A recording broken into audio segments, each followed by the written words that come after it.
저는 한지영입니다. 올해 나이 70. 제가 서양화가 교수로 재직했던 대학에서는 저를 두고 동양의 마지막 인상파라고 불렀었죠. 젊은 시절 유럽을 누비며 작품 활동을 했고 은퇴 후에는 이 고급 아파트에 아들 진우와 며느리 현서 그리고 두 손자 손녀와 함께 살고 있습니다. 사람들은 제 삶이 완벽하게 우아하고 평화로울 거라고 생각합니다. 하지만 제 삶은 겉만 번지르르한 황금 감옥이었어요. 제 하루는 새벽 5시 30분에 시작됩니다. 교수 시절부터 몸에 밴 습관이죠. 알람이 울리기도 전에 저는 거실에 은은한 조명을 켭니다. 가장 먼저 하는 일은 손자 지호의 영어 숙제를 점검하는 거예요. 아이들은 밤늦게까지 학원에 다니느라 바쁘니 새벽에 제가 마무리해 주지 않으면 안 되거든요. 저는 대학교 교양 수업을 영어로 진행했을 만큼 언어에 능통합니다. 손자에게 설명해 주는 방식은 마치 대학원생을 가르치듯 논리적이고 명쾌합니다. 덕분에 지호는 항상 경시대회에서 1등을 놓치지 않죠. 아침 식탁은 늘 전쟁 같았습니다. 제가 정성껏 차린 건강식은 며느리 현서에게는 그저 해야 할 일 중 하나일 뿐이었어요. 현서는 아침 내내 자신의 SNS에 올릴 사진을 찍거나 새로 준비 중인 플로리스트 전시회 계획에 몰두하곤 했습니다. 제가 조용히 묻습니다. 현서야, 이번 전시회 콘셉트는 결정했니? 세계 대비가 너무 약한 것 같던데. 현서는 저를 흘깃 보더니 차갑게 대답합니다. 어머니, 청소는 비서님이 오시겠지만 식물 관리하는 분도 6시 전에 오시니까 정원에 물 좀 부탁드려요. 그리고 그림은 어머니 취미로만 그리시면 되잖아요. 요즘 트렌드는 제가 더 잘 알아요. 마치 제 지적 조언이 아무 가치도 없다는 듯이 말하더군요. 저는 제 방으로 돌아와 캔버스 앞에 앉았습니다. 창밖은 화려한 도시의 풍경이었지만 제 마음은 늘 먹구름이 낀 듯 답답했죠. 제가 그림을 그리는 행위는 현서에게는 저를 집안일에서 제외시키는 명분이었습니다. 어머니는 예술가시잖아요. 고상한 일에만 집중하세요. 그 말을 뒤집어 보면 어머니는 그림 외에는 아무것도 하지 마세요. 특히 저희 영역에는 간섭하지 마세요 라는 뜻이었죠. 마치 제가 이 집의 고급 장식품이 된 기분이었어요. 아들 진우는 대기업 부장으로 일하고 있지만 저와는 영혼이 단절된 듯 했습니다. 그는 늘 바빴고 제게 건네는 대화는 늘 비슷했어요. 엄마, 오늘 주식시장은 어땠어요? 이 고급 아파트 관리비가 장난이 아니네요.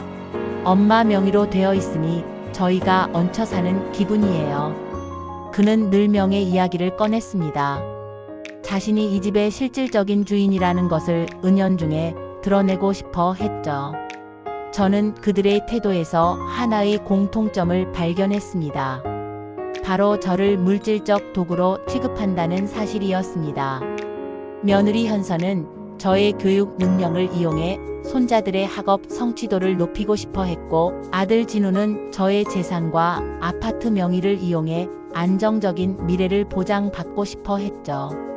그들은 저라는 인간이 아닌 한지영 교수의 지적 능력과 경제적 가치만 원했던 거예요. 어느 날 오후였습니다. 제가 지하실에 있는 비밀 금고를 열고 있었습니다. 현서는 이 금고가 단순히 제가 아끼는 미술 재료를 넣어두는 곳이라고 생각했죠.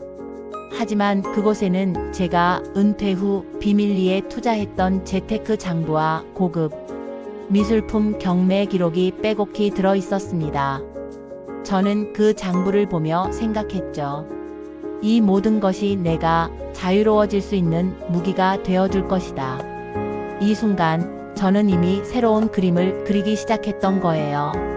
저를 무시하고 밟는 이들을 향한 가장 지적이고 통쾌한 복수극을 말입니다. 제가 이 집에서 숨쉬고 있는 유일한 이유가 자유로운 독립이라는 것을 그들은 전혀 상상하지 못했을 겁니다. 저는 조용히 금고 문을 닫고 제 방으로 돌아와 캔버스에 유화 물감을 덧칠했습니다.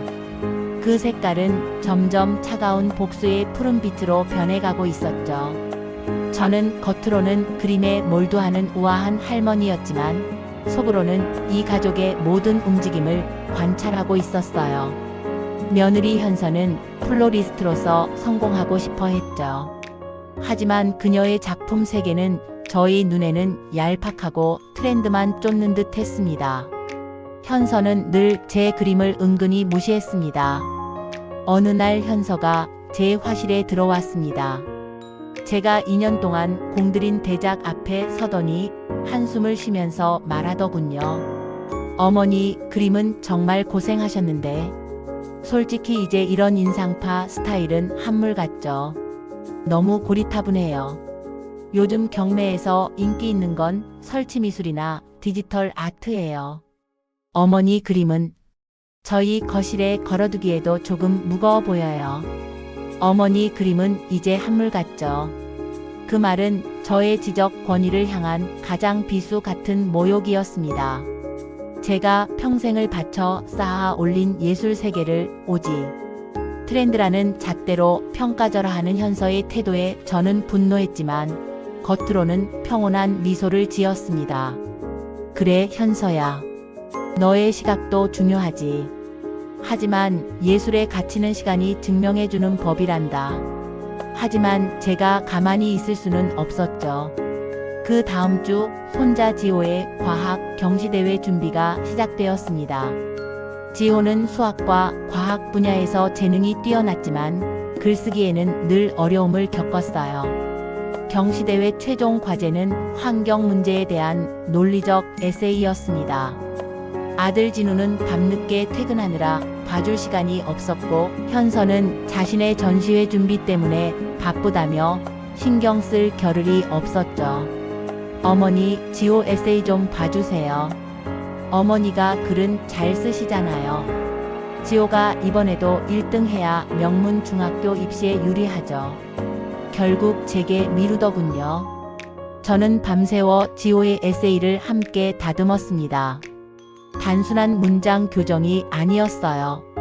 복잡한 환경, 과학 이론을 쉽게 풀이하고 수사학과 논리학을 가미해 설득력을 높이는 작업이었죠. 제가 서양화가 교수였지만 인문학적 소양도 깊다는 것을 그들은 편리할 때만 이용했던 겁니다. 결과는 예상대로였습니다.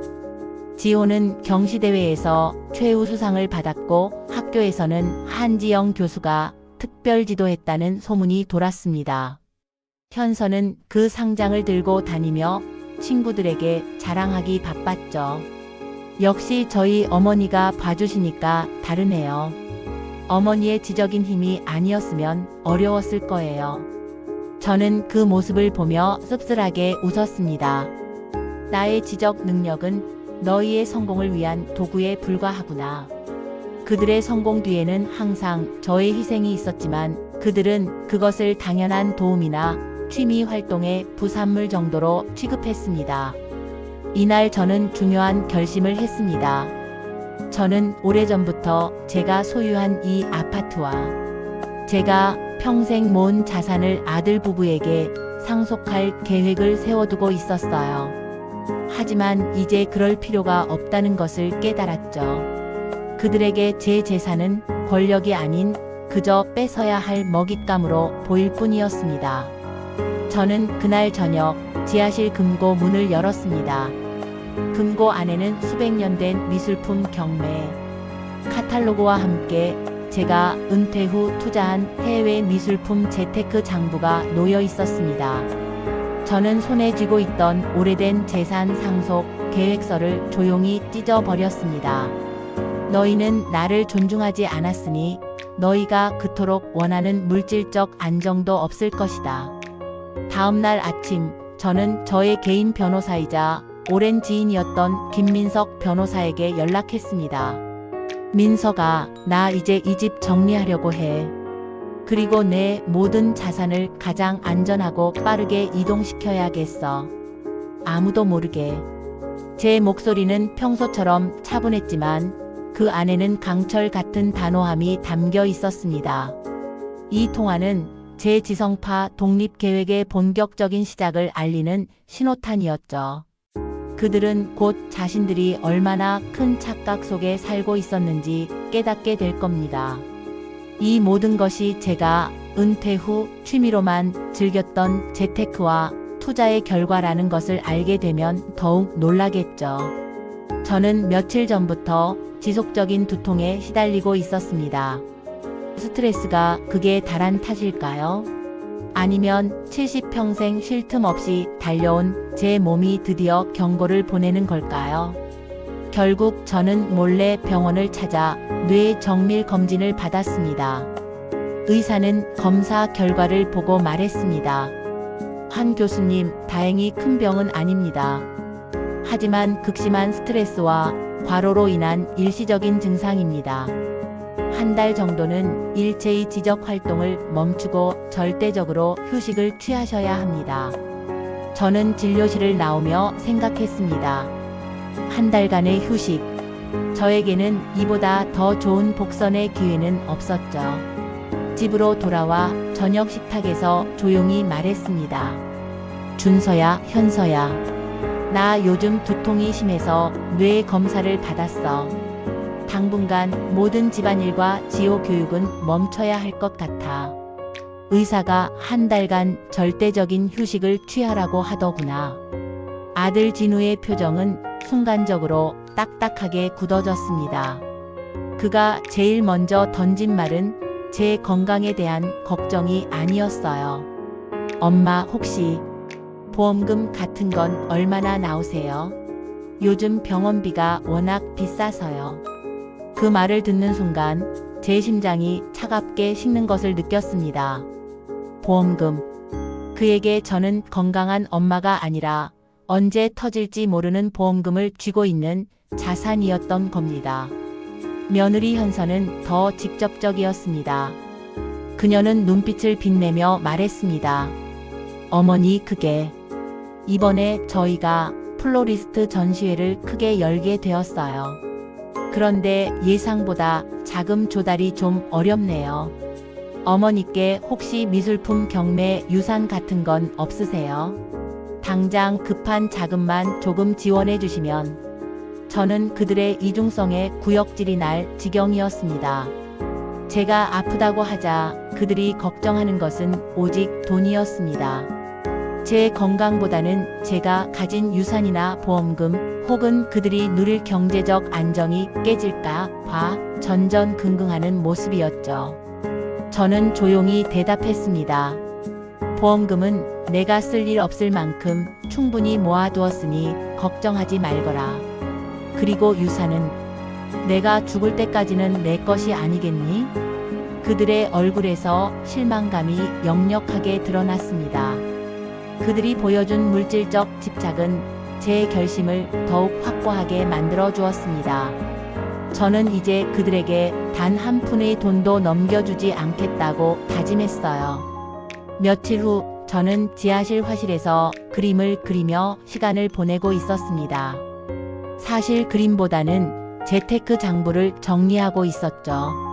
현서가 조용히 지하실 문을 열고 내려왔습니다.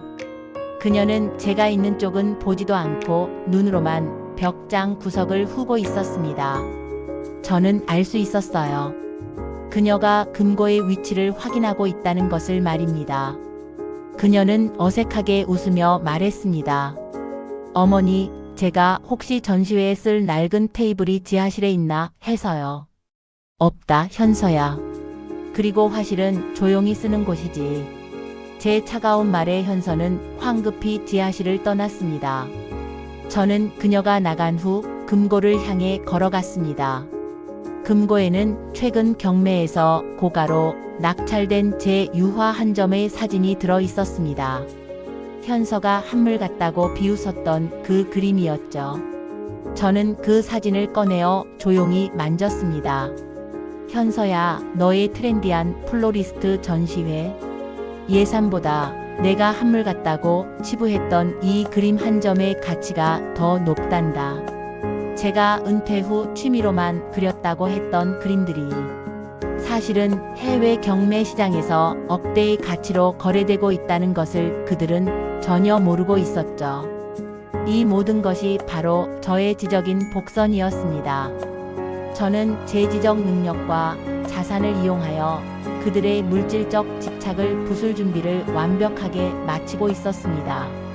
제 두통 소동 이후 아들 진우와 며느리 현서는 저를 대하는 태도가 조금 달라진 듯 했습니다. 물론 걱정이라기보다는 귀찮은 짐이 될까 봐 염려하는 기색이었죠. 그러던 어느 날 저녁 식사 후 진우가 밝은 표정으로 말했습니다. 엄마, 저랑 현서가 이번에 한 달 정도 유럽 여행을 다녀오려고 해요. 저희끼리 오랜만에 휴식을 취해야 할 것 같아서요. 현서가 옆에서 맞장 붙였죠. 어머니도 편히 쉬셔야죠. 저희가 여행 가 있는 동안 집안일 걱정 없이 조용히 지내세요. 저는 마지막 시험을 해보고 싶었습니다. 나도 함께 가면 안 되겠니? 여행 경비는 내가 부담할게. 진우는 순간 당황하며 고개를 저었습니다. 아닙니다, 엄마. 이번 여행은 정말 저희 부부끼리만 가는 게 좋을 것 같아요. 엄마는 집에서 조용히 요양하세요. 요양. 그 단어가 제 머릿속에 박혔습니다.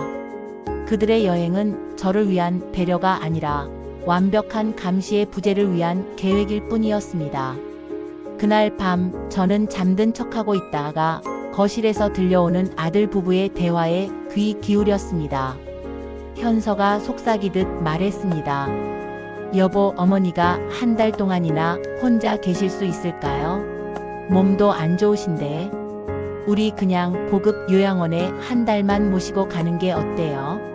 그곳은 경치도 좋고 그림 그릴 아틀리에도 있다던데.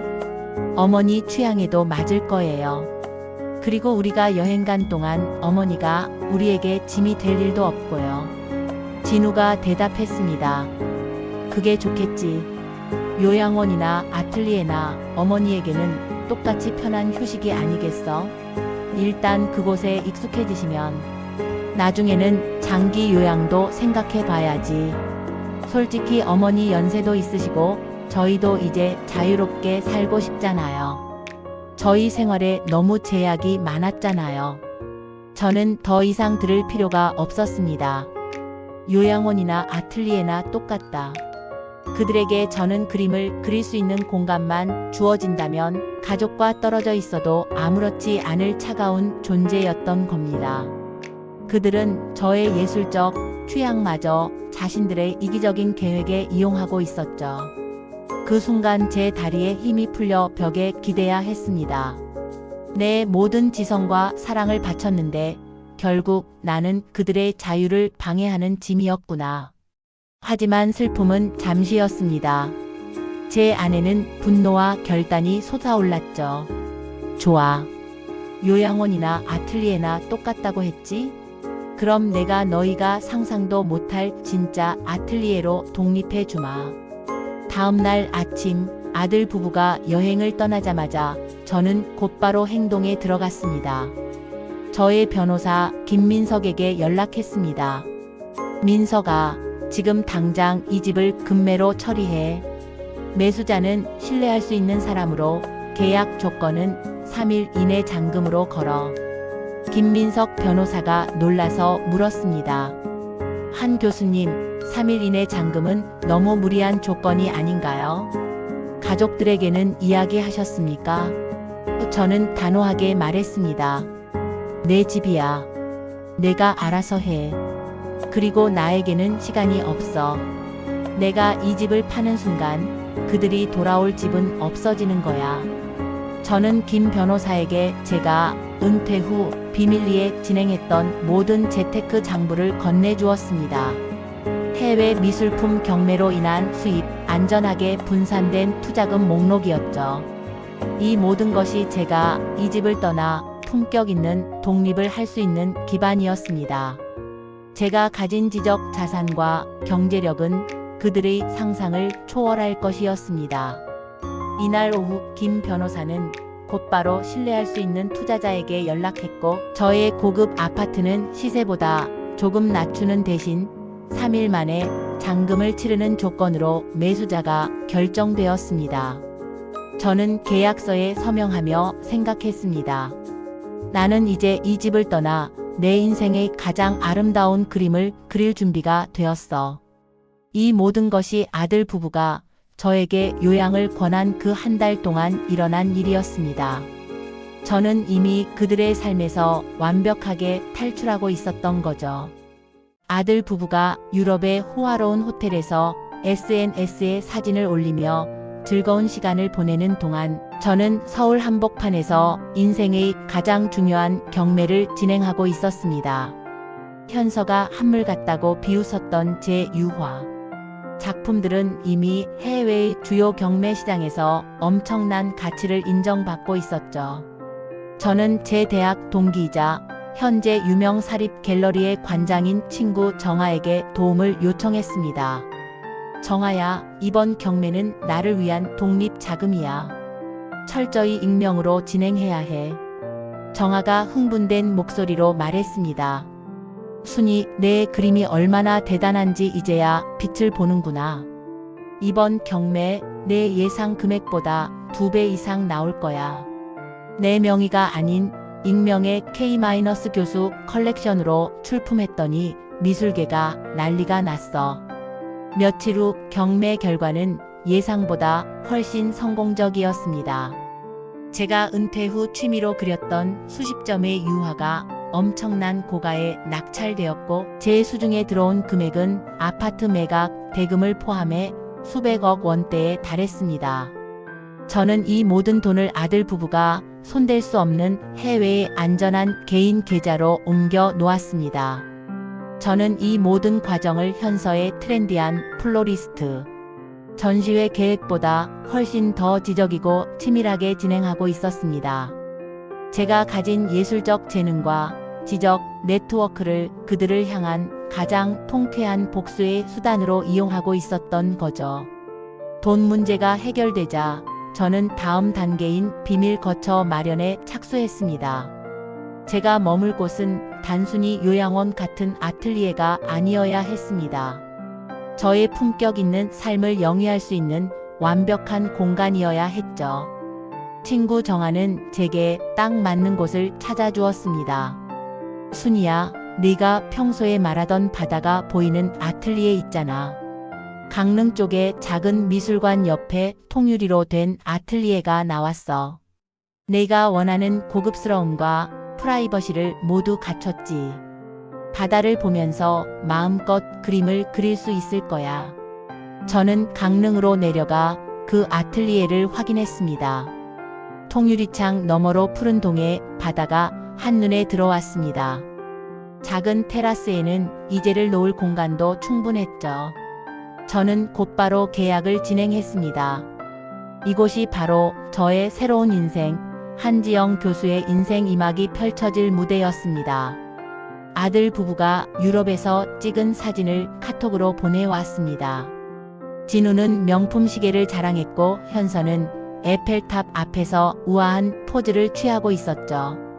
그들은 완벽하게 자유롭고 행복해 보였습니다. 저는 그 사진을 보며 미소 지었습니다. 너희가 누리는 그 잠깐의 자유가 너희가 돌아왔을 때 겪을 파국에 대한 복선이 될 줄은 상상도 못하겠지. 아파트 매각 잔금일이 다가왔습니다. 매수자는 신혼부부였고 그들은 이 고급 아파트를 보고 매우 만족해했습니다. 저는 이삿짐 센터를 불러 짐을 정리했습니다. 제 짐은 정말 단출했습니다. 오래된 유화 몇 점, 전문 서적, 그리고 제가 아끼는 붓과 물감통이 전부였죠. 수십 년을 살았던 집이었지만 저희 물건은 고작 작은 트럭 한 대 분량이었습니다. 이삿짐 센터 사장님이 놀라며 말했습니다. 할머니 교수님 댁인데 짐이 이렇게 없으세요? 보통 이 정도 평수면 3트럭도 넘는데. 저는 조용히 대답했습니다. 그동안 저를 위한 건 별로 없어서요. 지적인 삶을 살았다고 하지만 결국 저는 이 가족의 그림자였던 거죠. 사장님은 안쓰러운 표정을 지으셨습니다. 모든 짐을 싣고 저는 텅 빈 아파트를 마지막으로 둘러보았습니다. 며느리가 늘 저에게 청소를 시켰던 대리석 바닥, 제가 밤마다 손자 숙제를 봐주던 테이블, 그리고 현서가 제 그림을 폄하했던 거실. 이제 이 모든 것이 새로운 주인을 맞을 준비를 하고 있었습니다. 저는 문을 잠그고 밖으로 나왔습니다. 강릉으로 향하는 차 안에서 저는 김 변호사에게 마지막 지시를 내렸습니다. 민서가, 아들 부부가 귀국하는 날 너는 그들을 만나야 해. 그리고 내가 전하는 최후의 메시지를 전달해 주렴. 가장 논리적이고 우아하게. 그들의 지성과 탐욕을 동시에 저격할 수 있도록. 복수의 시계는 이미 째깍거리고 있었죠. 며칠 후 아들 진우와 며느리 현서는 길고 호화로웠던 유럽 여행을 마치고 집으로 돌아왔습니다. 저는 그들이 도착할 시간에 맞춰 제 강릉 아틀리에에서 평화롭게 커피를 마시고 있었죠. 현관문을 열고 들어온 아이들이 먼저 소리쳤습니다. 할머니, 우리 왔어요. 할머니 보고 싶었어요. 하지만 아이들의 목소리는 이내 사라졌습니다. 현서가 여행용 캐리어를 끌며 거실로 들어섰을 때 그녀의 얼굴은 곧바로 창백하게 질렸습니다. 거실은 텅 비어 있었고 고급 가구들이 있어야 할 자리에는 먼지 자국만 남아 있었죠. 어머니, 이 텅 빈 집은 뭐예요? 현서가 떨리는 목소리로 소리쳤습니다. 진우는 현관에 서서 상황을 파악하지 못하고 어리둥절한 표정이었습니다. 저는 미리 녹음해둔 음성 메시지를 집안의 스마트 스피커를 통해 재생했습니다. 진우야, 현서야. 집이 텅 비어 있으니 놀랐겠지? 이사 가려고 짐 쌌단다. 진우가 당황하며 소리쳤습니다. 엄마, 무슨 말씀하시는 거예요? 우리가 여행 간 사이에 갑자기 무슨 일이에요? 무슨 일이라니? 내가 이 집 팔았어. 제 목소리는 녹음이었지만 그 안에는 어떤 감정도 담겨 있지 않아 더 차갑게 느껴졌을 겁니다. 뭐라고요? 집을 팔았다고요?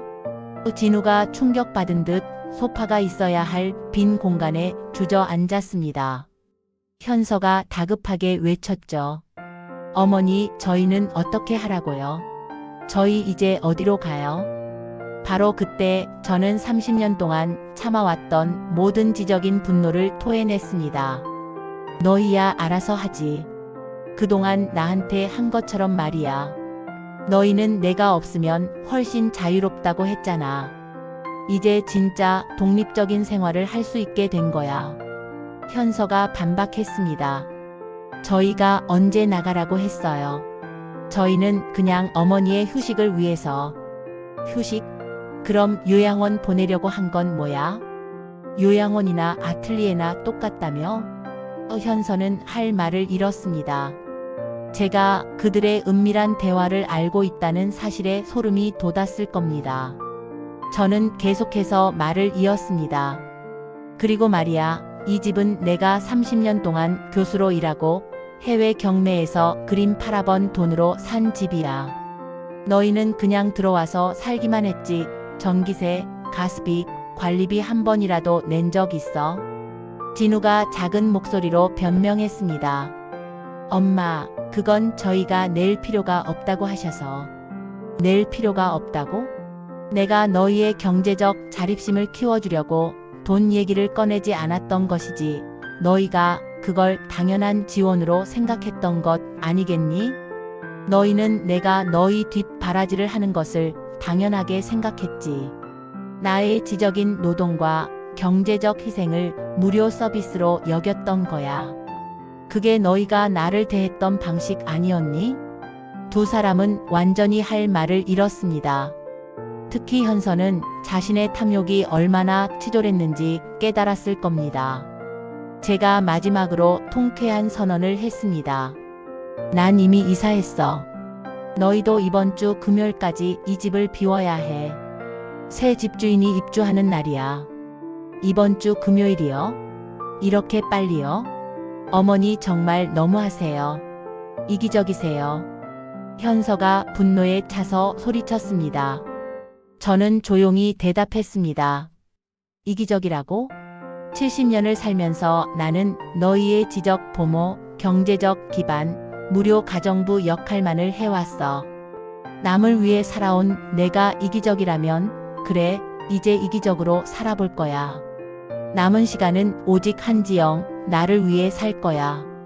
그날 밤 진우와 현서는 텅 빈 거실에 주저앉아 밤을 새웠습니다.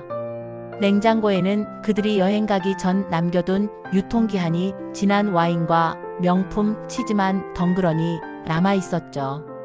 제가 해준 따뜻한 집밥도 정리된 집안일도 모두 사라진 상태였습니다. 그들은 비로소 한지영 교수라는 존재의 가치를 물질적인 결핍을 통해서야 깨닫게 되었을 겁니다. 저의 품격 있는 복수극은 이제 막 시작된 거예요. 아들 진우와 며느리 현서는 패닉에 빠졌습니다. 고급 아파트가 하루아침에 사라졌다는 사실을 도저히 믿을 수 없었죠. 그들은 곧바로 저에게 연락을 시도했지만 저는 이미 전화번호를 바꾸고 강릉 아틀리에에서 평화로운 시간을 보내고 있었습니다. 다음 날 아침 아들 부부는 변호사를 선임하여 모친의 강박에 의한 계약 취소 소송을 준비하기 시작했습니다. 그들은 이 모든 일이 제가 노망이 들어 벌인 일시적인 실수라고 믿고 싶어 했죠. 그때 현관 초인종이 울렸습니다. 문을 열어보니 제가 고용한 변호사 김민석이 깔끔한 정장 차림으로 서 있었습니다. 안녕하십니까? 저는 한지영 교수님의 법률 대리인 김민석 변호사입니다. 두 분이 제 의뢰인께 소송을 준비하신다기에 제가 먼저 찾아왔습니다. 진우와 현서는 김 변호사의 등장에 당황했지만 이내 안심하는 기색이었습니다. 현서가 냉랭하게 말했습니다. 잘 오셨어요. 저희 어머니가 지금 정신이 온전치 않으십니다. 이 계약은 무효예요. 저희 어머니의 모든 재산은 저희가 관리하는 것이 합당합니다. 김 변호사는 미소를 지으며 현서를 바라봤습니다. 부당한 말씀이십니다.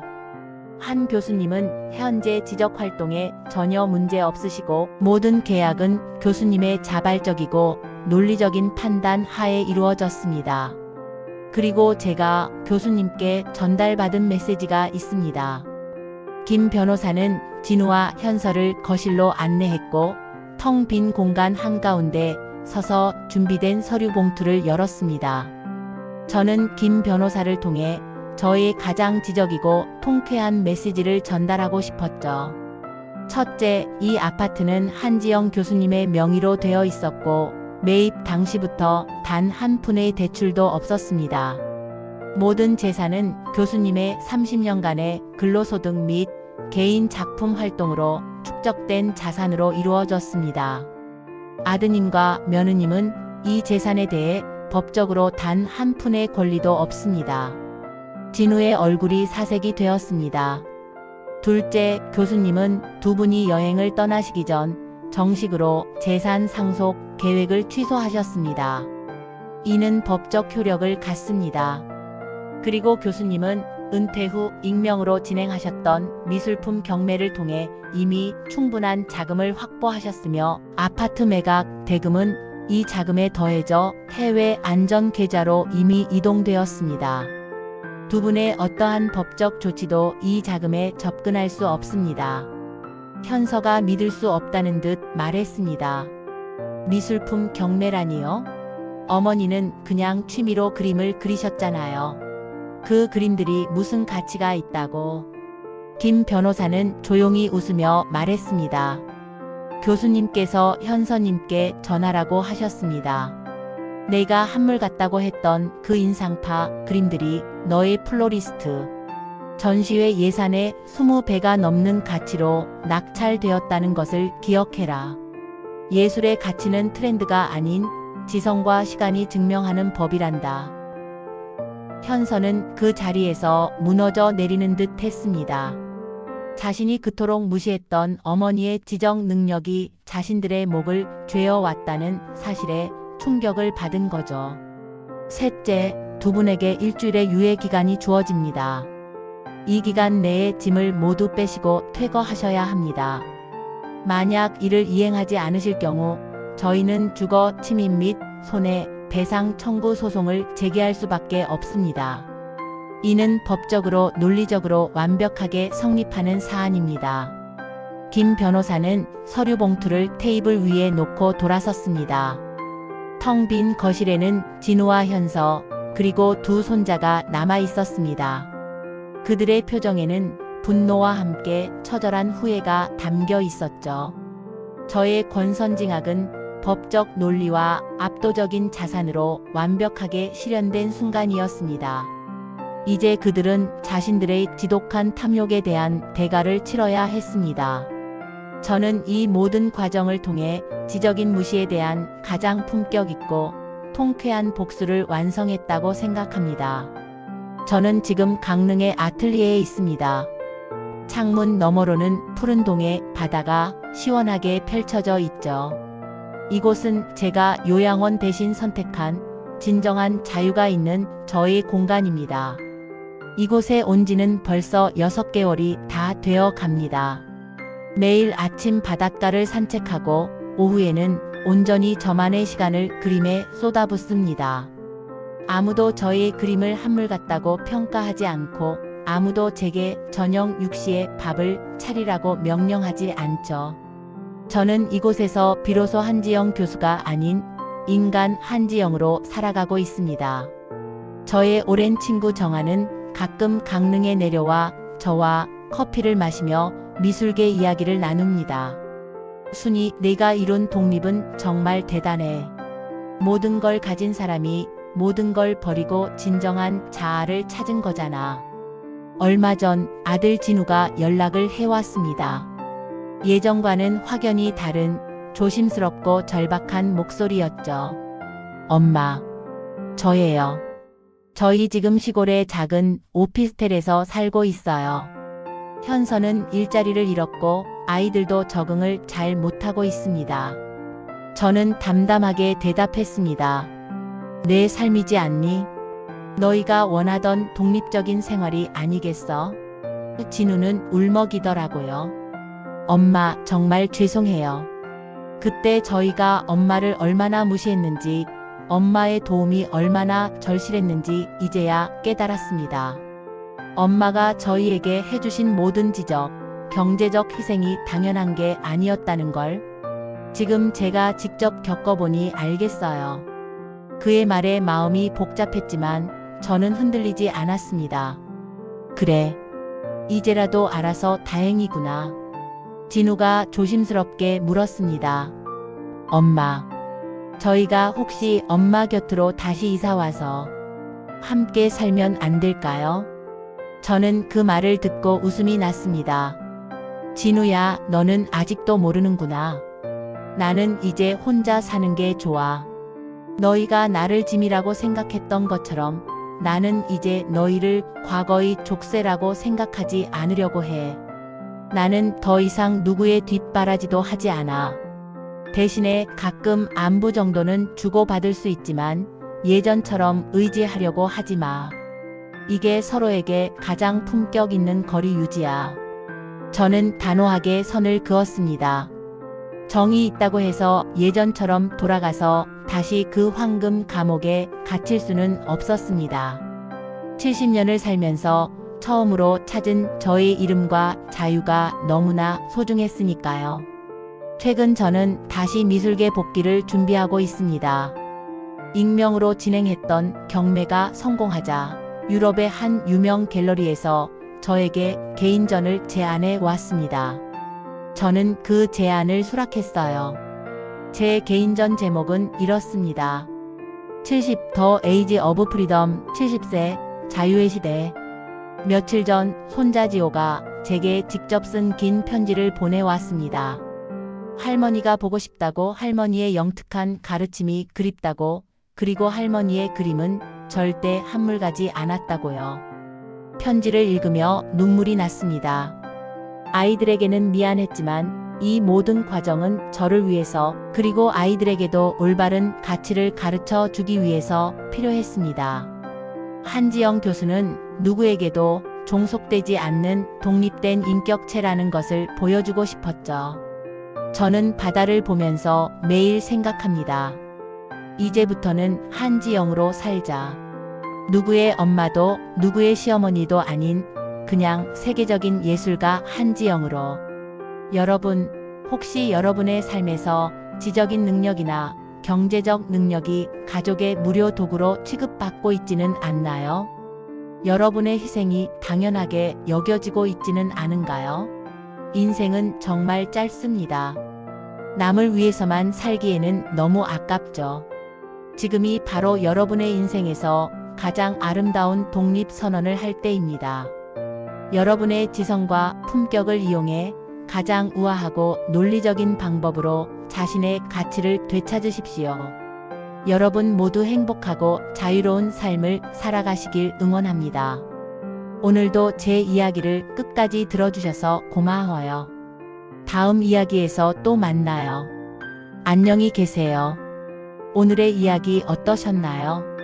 한지영 씨에게 하고 싶은 말씀이 있으시면 여러분의 생각을 댓글로 편하게 나눠주세요.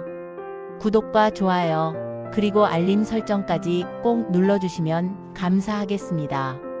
그리고 이 이야기가 널리 알려질 수 있도록 공유해 주신다면 여러분의 일상에도 기분 좋은 행운이 가득 찾아올 거예요.